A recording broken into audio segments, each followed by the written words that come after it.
Anda kembali menyaksikan Kompas Petang. Saudara Ketua Umum PSSI Erick Thohir memberi sinyal nama pengganti pemain depan timnas Ole Romani yang mengalami cedera parah dan terancam absen pada pertandingan putaran keempat kualifikasi Piala Dunia zona Asia menghadapi Irak dan Arab Saudi. Erick menyebut timnas tak boleh bergantung pada satu pemain di lini depan. Saat ini menurutnya, timnas mempunyai sejumlah pemain yang bisa menggantikan Ole yang kemungkinan bakal absen dalam pertandingan yang berlangsung pada 8 dan 11 Oktober mendatang. Erick menyebut setidaknya ada 4 pemain yang bisa mengisi posisi Ole. Keempatnya adalah Ragnar Ornmangun, Rafael Struijk, Hoki Caraka, dan Eliano Reinders. Terkait kondisi Ole, Erick mengatakan saat ini pemain depan Oxford tersebut masih menjalani pemulihan di Belanda. Harus beri kesempatan, ada Rafael, ada Ragnar, ada Eliano, ada Hoki. Ya kita nggak boleh nutup mata, kita nggak boleh perjudice dengan pemain yang semua. Ya kalau begitu berarti kita membunuh karir pemain kita, dong.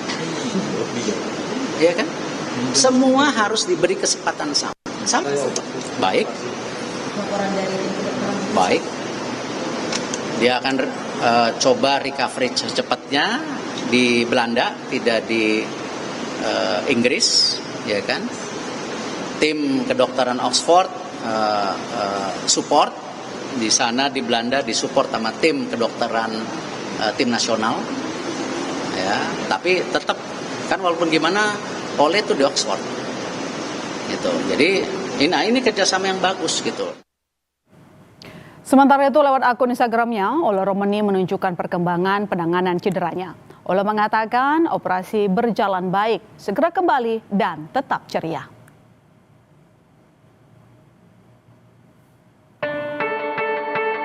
Kabar buruk menimpa timnas Indonesia menjelang putaran 4 kualifikasi Piala Dunia 2026 zona Asia.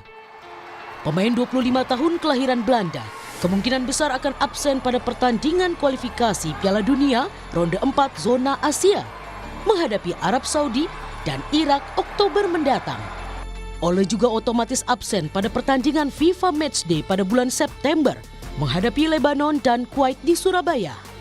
Pelatih timnas Indonesia Patrick Kluivert menyatakan Ole terpaksa menepi dan menjalani operasi akibat patah tulang pada bagian kaki kanannya. Patrick Kluivert mengaku kecewa terkait insiden pada tur pramusim pekan lalu, mengingat Ole merupakan ujung tombak timnas Indonesia. Unfortunately, there's no good news. Everybody knows that he broke his bone in his foot. So I'm very disappointed about this result, and also the way that it happened. It's not a good way, of course, but it's football.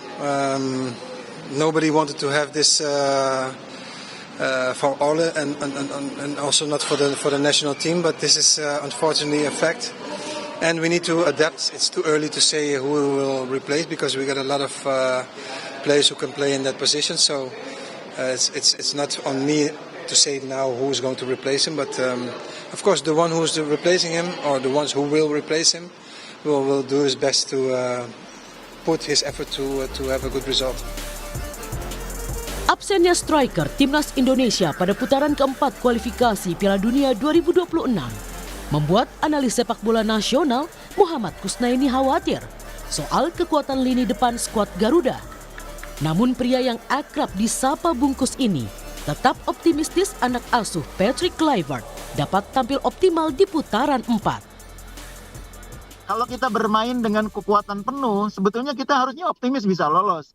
Ya, jangan berpikir putaran kelima dulu, kita berpikir lolos dulu di putaran keempat. Itu sebetulnya skenarionya. Cuma memang begitu Ole dipastikan operasi dengan waktu pemulihan yang kita belum tahu persis, situasinya jadi agak berubah. Sekarang kita harus berpikir main sebaik-baiknya, mudah-mudahan masih bisa lolos ke putaran kelima.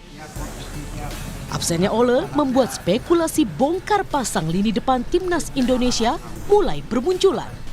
Seperti pemain 22 tahun Rafael Struijk yang baru saja bergabung dengan Dewa United dengan durasi kontrak 3 musim.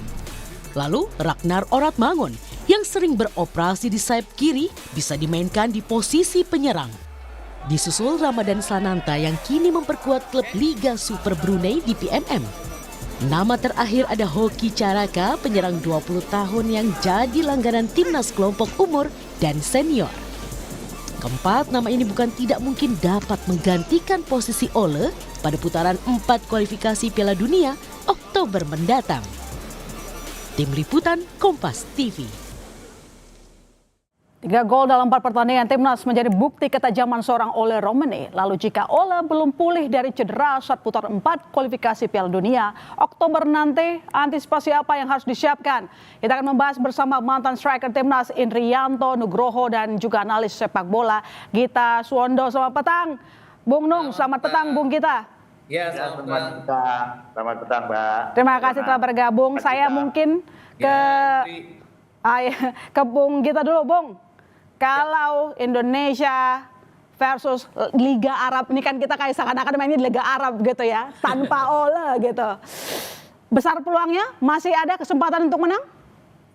Dengan Ole pun sebenarnya kita tidak difavoritkan untuk bisa melangkah mudah. Kenapa? Meskipun kemarin di beberapa pertandingan Ole lah yang berkontribusi memenangkan Indonesia, Bung.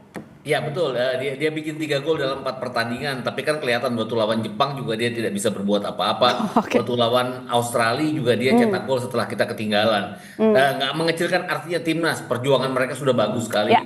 Dan hasil yang positif kan kita capai kalau kita bermain di kandang. Artinya kita mencatat kemenangan 3 kali itu tiga-tiganya di kandang, 1 kali hasil imbang dan hanya kalah dari Jepang di kandang. Tapi away kita dari 6 tim yang lolos ke putaran keempat ini, kita satu-satunya yang tidak pernah mencatat kemenangan. Kita pernah menahan imbang Arab Saudi di Riyadh 1-1. Itu yang menurut saya adalah permainan terbaik timnas away sejauh ini. Kita bermain menyerang, kita melayani Arab Saudi di babak pertama walaupun tertekan di babak kedua, ada penyelamatan penalti Martin Paes, tapi intinya adalah kali ini kan kalau mau lolos setidaknya ke putaran kelima itu kita kan harus 1 kali menang, 1 kali imbang, tidak boleh kalah. Itu yang mungkin akan sulit karena kita juga rekornya belum pernah menang dalam waktu dekat melawan Arab Saudi. Kita hanya imbang melawan Arab Saudi. Dan kalau kita mendapatkan 2 kali hasil imbang tanpa gol, ya akan repot juga kita walaupun kita predikatnya adalah tidak terkalahkan di putaran keempat. Itu aja. Dan tanpa Ole memang akan ada banyak penggantinya, Ragnar salah satunya. Tapi kan mungkin tidak akan sehebat Ole. Saya juga nggak tahu seberapa lama cederanya dia, karena cederanya kan tulang punggung kaki. Itu kan buat striker itu senjata utamanya. Tanya Mas Indri deh. Itu kan apa ya, senjata utama dia buat bikin gol, buat poaching dan segala macam. Yang mungkin akan menjadi kesusahan dia buat all out nantinya. Oke, Bung Nung, menurut Anda bagaimana dengan kalau kita sih berharapnya cepat sembuh ya, tapi kemungkinan besar Ole tampaknya masih butuh pemulihan yang cukup lama waktunya. Menurut Anda seberapa besar dampaknya jika sampai Ole harus absen sebagai striker andalan timnas? Pastinya berdampak besar juga ya. Tadi Bung kita sudah bicara bahwa Ole dalam 4 pertandingan bisa membuat 3 gol. Ini suatu prestasi yang bagus sebagai seorang striker. Tapi juga kita tidak mengesampingkan beberapa pemain kita. Striker kita juga sebenarnya mampu ya, seperti Ragnar Bangorada, terus ada Rafael Strijk juga pernah melakukan hal melawan Korea waktu itu dengan gol-golnya. Dan kita juga tidak sebenarnya ada beberapa pemain, opsi-opsi pemain lokal kita, Hoki Caraka, Sananta, terus Bagaskara, tapi mereka belum mendapatkan jam terbang. Jadi ya saya berharap Ole lebih cepat operasi dan pemulihannya gitu, Mbak. Bung Nung, kan ada 4 nama yang disampaikan oleh Pak Erik ya kemarin, mulai dari Hoki Caraka, kemudian Strijk gitu. Anda melihatnya potensinya seperti apa mereka? Iya, mereka sebenarnya pemain-pemain kunci di beberapa timnya masing-masing ya di Liga 1, dan mereka juga menurut saya patut dikasih kesempatan juga. Tapi ya semuanya kembali ke Patrick Kluivert nanti, apakah mereka mau menurunkan pemain-pemain lokal kita. Padahal pemain lokal kita ya tidak beda jauh sebenarnya, cuman belum ada kesempatan aja mereka untuk menampilkan penampilan yang terbaik buat Indonesia gitu, Mbak. Oke, Mbak. Bung Gita, dari nama-nama yang disampaikan oleh Pak Erik, salah satunya adalah yang bahkan tidak dipanggil oleh Kluivert saat bertanding, Hoki Caraka. Tapi kemudian dia disampaikan bisa menjadi peluang striker pengganti dari Ole. Menurut Anda kira-kira sudah tepat nama-nama yang disampaikan oleh Erik atau Anda punya nama lain yang bisa membawa kemenangan untuk timnas? Kalau melihat keseluruhannya Hoki Caraka iya, dan sekarang kan dia main di AFF Under 23 ya, Oke. belum main sama sekali lawan Brunei kemarin. Layak dicoba sebenarnya, ada 2 pertandingan lawan Filipina dan lawan Malaysia. Artinya dia bisa secara bergantian bermain dengan James Raven nantinya di sini. Kemudian dilihat nanti September nanti kan Ole sudah pasti tidak main. Nah ini kan kesempatan bagi Ragnar atau Struijk atau Hoki Caraka atau bahkan Eliano Reinders untuk bisa mengisi posisi di depan. Reinders kan juga pernah berperan sebagai seorang striker pada saat kita mengalahkan Bahrain ya. Ada satu peluang yang dia buang dari passing yang dilakukan oleh Ricky Kabuaya saat itu. Jadi untuk penempatan posisi dia oke. Penyelesaian mungkin tidak sebaik Ole lakukan dalam beberapa pertandingan terakhir. Ragnar, kalau saya nggak tahu, saya nggak dengar kabar terakhir dari Ragnar. Dia kan absen bulan Juni karena terkena virus ya. Nah virusnya apa yang kita belum tahu. Kalau dia sehat rasa-rasanya akan dia yang akan di depan karena ini peluang dia juga membuktikan bahwa dia bisa cetak gol dari sayap kiri maupun dari tengah sama baiknya. Bung Nung, Anda sebagai mantan pemain begitu, lawan kita itu kan dari Timur Tengah begitu, ini kita kayak mainnya di Liga Arab sih kayaknya gitu. Jadi menurut Anda apa yang perlu kita antisipasi dari mereka, lalu kemudian setelah kita tahu kekuatan dan juga kelemahan lawan, kita bisa merubah game plan kah atau tetap pada plan yang tersusun beberapa waktu lalu yang dilakukan oleh Kluivert?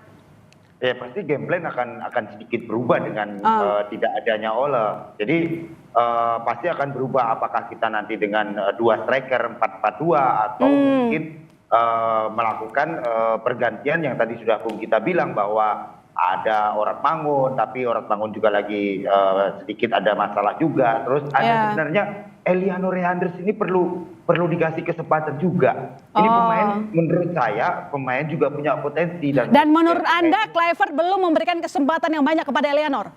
Betul, itu yang harus dikasih kesempatan kepada Eliano. Sebenarnya pemain ini menurut saya juga punya kualitas. Di samping yang tadi dibilang ada Hoki Caraka juga gitu. Jadi ya mungkin tinggal nanti lawan Libanon terus lawan di uji coba, mereka bisa dicoba nanti sebelum ada pertandingan resmi nantinya dan kita menunggu pemulihan dari Ole sendiri, Mbak Iron. Apakah termasuk pemain lokal kita juga bisa kita unggulkan menurut Anda sejauh ini dari mental, taktis bermain? Pastinya bisa. Pemain-pemain kita juga punya mental kok. Mereka Siapa kira-kira Bung Nung? Ya mungkin salah satunya Hoki, terus ada Prananta, ada Bagaskara juga. Patut dikasih kesempatan untuk bermain di timnas. Bung Gita, bagaimana cara kita memaksimalkan waktu hingga Oktober untuk membentuk striker andalan dan mungkin kita belum tahu siapa yang nanti jadi unggulan, tapi kan sudah ada daftar nama yang disampaikan oleh Erick Thohir. Ya, rasa-rasanya ya kita harus maksimalkan di depan karena kekurangan kita di situ. Pertahanan kita oke. Kita buktikan melawan Arab Saudi kan kita sudah 2 kali main, kita 1 kali hasil imbang, 1 kali kita menahan imbang mereka di kandang sendiri. Mungkin PR-nya adalah menghadapi Irak ya. Kita 3 kali kalah secara mental mungkin akan berpengaruh, tapi itu yang harus kita patahkan. Kita kan punya uji coba lawan Lebanon, lawan Kuwait yang walaupun kualitasnya di bawah mereka, tapi kan ini kesempatan bagi mereka. Tadi ada satu nama juga yang saya lupa, udah disebut sama Indri belum? Udah tadi, Septian Bagaskara. Ini kan pemain waktu di Dewa United, saya pikir ini tandukannya dari luar kotak penalti itu luar biasa. Saya ingat Indri waktu muda lah dulu. Gitu. Saya pikir kenapa nggak dicoba, tapi dicobanya kan harus di bulan September pada saat uji coba. Nggak langsung di bulan Oktober karena ini kesempatan bagi mereka, mumpung tidak ada Ole sendiri yang akan tidak main di September. Karena saya yakin kalau ada Ole, pasti Ole yang akan dipasang untuk waktu yang cukup lama dalam 90 menit itu, dan tidak akan mencoba pemain-pemain lain untuk di depan. Dan sekarang tidak ada Ole, ini kesempatan bagi mereka untuk bergantian dicoba dalam 2 pertandingan. Ya, kita lihat juga ketajaman Kluivert memilih striker andalan nanti ya kalau memang benar Ole tidak bisa bertanding Oktober nanti. Terima kasih Bung Gita, terima kasih Mas Nung telah bergabung di Kompas Petang.